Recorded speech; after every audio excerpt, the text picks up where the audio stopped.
Questions? Ahmad Starks, Devon Collier. Go.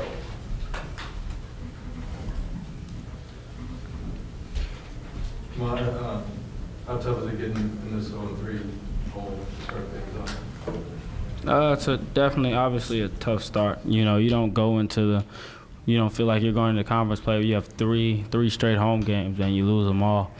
And so it's just tougher for us, and now we head to the road, and we just have to focus in and figure out how we can come out with wins on this LA trip. Devon, you stressed the importance of communication heading into this game, especially on defense. How would you rate your team's communication tonight? Out of 1 through 10? Sure. 10 being the best. I feel like we communicated like around 7. It was just the little slip-ups that we let happen. Drop to the middle, penetration, and we just got to play better defense as a team. And then we just got to lock in. We can't be letting teams come into our house, being us thinking they can take advantage by trying to drive past us. And we just got to lock up. We got to focus, and we just got to lock in. That's all I got to say. Devon, it seemed like there were points in this game where there was there for the taking, like you guys could get back in and maybe take the lead. Yeah. What do you think was the difference in preventing you guys from doing that? The turnovers, the transition baskets they had a few that made them go up by a few more points, and we just couldn't get we just couldn't lock down and get some transition points ourselves. So that's what slowed us down, and we just didn't get enough stops to try to catch up and take the lead. Did their length seem to be a factor inside? Hmm? Their length seemed to be a factor in their size? Oh yeah, they had big lineup. It was a lot of size in there, so it was kind of difficult. But we just moved the ball around, get everybody moving, and it would be much tougher for them to guard us because we're moving the ball around. But if we being stationary and stagnant, it's easier for them to guard us, and that's why it was tough for us to make baskets because the big men was staying in the paint. How much you guys miss Eric Marlin in a game like this?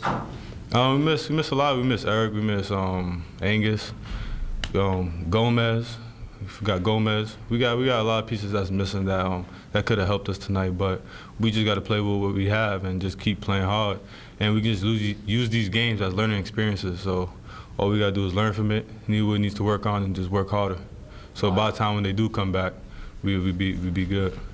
Ahmad, there are a few points in the game where you guys would either miss the front end of a 1-and-1 free throw, or you'd miss a fast break layup, and then they'd come down, miss a few shots, but get offensive rebounds, and end up hitting the 3. How deflating is that in a game like this against a team that's good?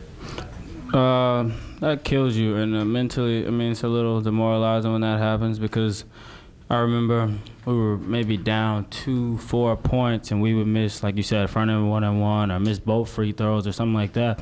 And that's the difference in momentum, and it could be a difference in a ball game at some point. So we definitely need to take that more seriously because and those offensive boards killed us. We all have to somehow.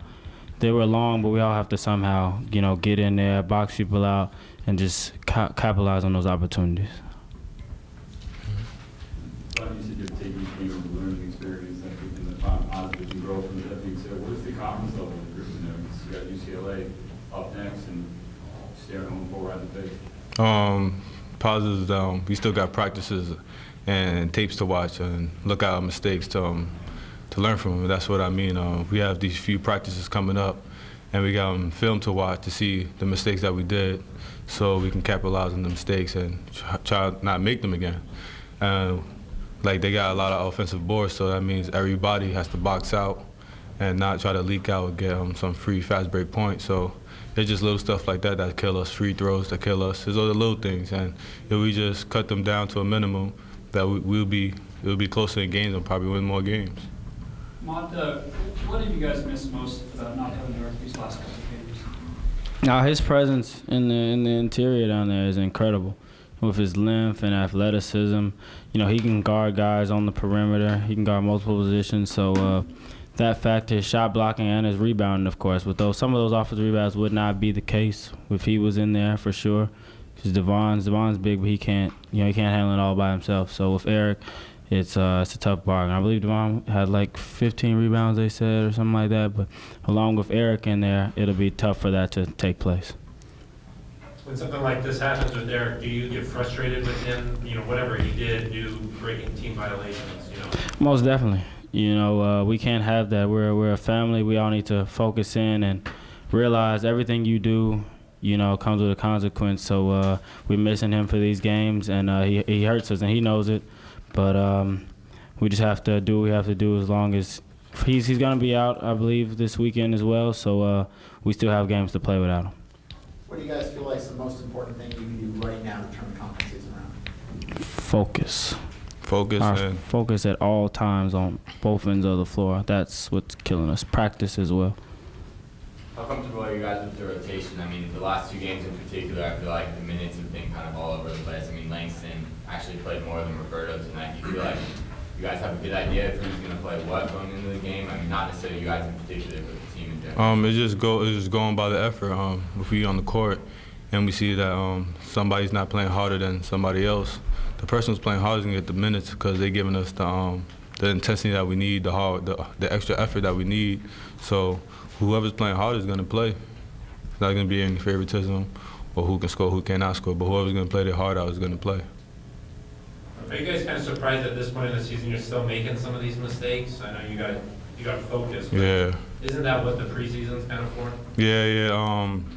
Yeah, of course we frustrated because we're making all these little mistakes that we're not supposed to, but we got little distractions here and there that's messing everything up. So it's just focus, like Ahmad said, because all this stuff is going on, and it shouldn't be. So we just got to keep stepping up even more, and just focus. Do you feel like you guys consider running against a team like UCLA?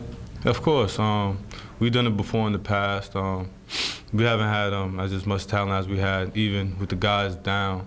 We just got to work hard, and Coach Robinson had teams who played hard, and they still beat ranked teams, and that's all we got to do. Hard work beat talent, and that's why we just got to play hard.